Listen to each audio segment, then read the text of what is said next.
ఒకటి రెండు సార్లు కాదు, ఏకంగా 16 సార్లు 20 ఏళ్ల జైలు శిక్ష పడితే 16 సార్లు బయటికి రావడం ఏంటి? అలా బయటకు వచ్చిన రోజులు అన్నీ కలిపితే ఏడాది దాటిపోయింది. అందులో కూడా ఒక రేపిస్ట్కి ఇలాంటి రెడ్ కార్పెట్ పరిచయం ఏంటి? మరీ షాకింగ్ ఏంటంటే బయట ఉన్న ఆ ఏడాది కాలం కూడా ఏదో ఒక ఎలక్షన్స్ టైంలోనే. ఏదో లింక్ కనిపించట్లేదు ఆ నేరస్తుడికి పెరోల్పై బయటకు వస్తున్న సందర్భానికి. చట్టం ముందు అందరూ సమానమే అంటారు, కానీ డేరా బాబా గుర్మీత్ రామ్ రహీం సింగ్ మాత్రం చట్టం కంటే కాస్త ఎక్కువ అనుకుంటా. సునారియా జైల్లో శిక్ష అనుభవిస్తున్న రామ్ రహీం 16సారి 30 రోజుల పెరోల్పై బయటకొచ్చారు. దాదాపు 8 ఏళ్ల 9 నెలల జైలు కాలంలో ఆయన ఏకంగా 454 రోజుల పాటు జైలు బయటే గడపడంపై నేషన్ వైడ్ డిస్కషన్ జరుగుతోంది. ఇప్పుడు ఈ ఏడాది జనవరిలో 40 రోజులు పెరోల్ మీద బయటకొచ్చారు. ఇంతలోనే మళ్లీ 30 రోజులు బయటకు పంపించారు. అసలు రామ్ రహీం జైలుకు ఎందుకు వెళ్లాల్సి వచ్చింది? దీని వెనుక 2 దశాబ్దాల సుదీర్ఘమైన చీకటి చరిత్ర ఉంది. 2002లో డేరా ఆశ్రమంలోని 2 సాధ్వీలు నాటి ప్రధాని అటల్ బిహారీ వాజ్పేయికి హైకోర్టుకు ఒక లేఖ రాశారు.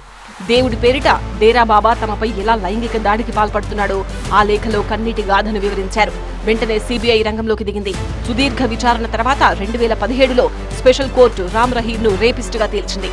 2 సాధ్వీలపై అత్యాచారానికి గాను 20 ఏళ్ల కఠిన జైలు శిక్ష విధించింది. కేవలం అత్యాచారాలే కాదు, డేరా బాబా సామ్రాజ్యంలో హత్యల రక్త చరిత్ర కూడా వినిపిస్తుంటుంది.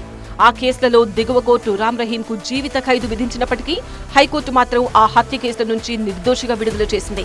ప్రస్తుతం కేవలం రేప్ కేసు శిక్షపైనే ఆయన జైల్లో ఉన్నారు. అయితే ఇక్కడే ఒక పెద్ద పొలిటికల్ ట్విస్ట్ ఉంది. Ram Rahim parole track record చూస్తే షాక్ అవ్వాల్సిందే. హర్యానా, పంజాబ్, రాజస్థాన్, ఢిల్లీ రాష్ట్రాల్లో డేరా బాబాకు లక్షలాది మంది అనుచరులున్నారు. దీన్నే ఒక భారీ ఓటు బ్యాంకుగా చెప్పుకోవచ్చు. అందుకేనేమో 2022 పంజాబ్ ఎన్నికల ముందు 21 రోజులు, 2024 లోక్సభ ఎన్నికల ముందు 50 రోజులు, హర్యానా అసెంబ్లీ ఎన్నికల ముందు 20 రోజులు, ఇలా ప్రతి ఎన్నికల పోలింగ్కు సరిగ్గా కొద్ది రోజుల ముందే ఈయనకు పెరోల్ మంజూరవుతూ వచ్చింది. ఇప్పటి వరకు 16 సార్లు బయటకొస్తే అందులో 10 సార్లు ఏదో ఒక ఎన్నికలు జరుగుతున్న సమయంలోనే పెరోల్ వచ్చింది. ఇప్పుడు పంజాబ్ స్థానిక సంస్థల ఎన్నికల పోలింగ్ రోజే 16సారి విడుదలయ్యారు. ఇదేం కోఇన్సిడెన్స్ గా జరుగుతున్నది కాదు, పక్కా ప్లానింగ్. ఈ క్రోనాలజీపై సిక్కుల అత్యున్నత సంస్థ శిరోమణి గురుద్వారా ప్రబంధక్ కమిటీ ఎస్జీపీసీ భగ్గుమంది. ఎన్నికల లబ్ధి కోసమే హర్యానా ప్రభుత్వం పదే పదే ఒక రేపిస్టును బయటకు పంపుతూ సిక్కుల మనోభావాలను దెబ్బతీస్తోందని ఆగ్రహం వ్యక్తం చేసింది.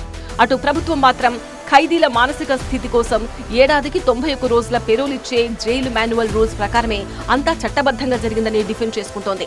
సత్ప్రవర్తన, సరైన కారణాల ఆధారంగానే జైలు నిబంధనలకు లోబడి పెరోల్ ఇస్తున్నట్టు సమర్థించుకుంటోంది. నిబంధనల సాకు వెనుక రాజకీయ ప్రయోజనాలే కనిపిస్తున్నాయన్నది విశ్లేషకుల మాట. జైలు మాన్యువల్ సామాన్య ఖైదీలకు చుక్కలు చూపిస్తుంది. అదే డేరా బాబా లాంటి ఖైదీలకైతే రెడ్ కార్పెట్ పరుస్తుందా?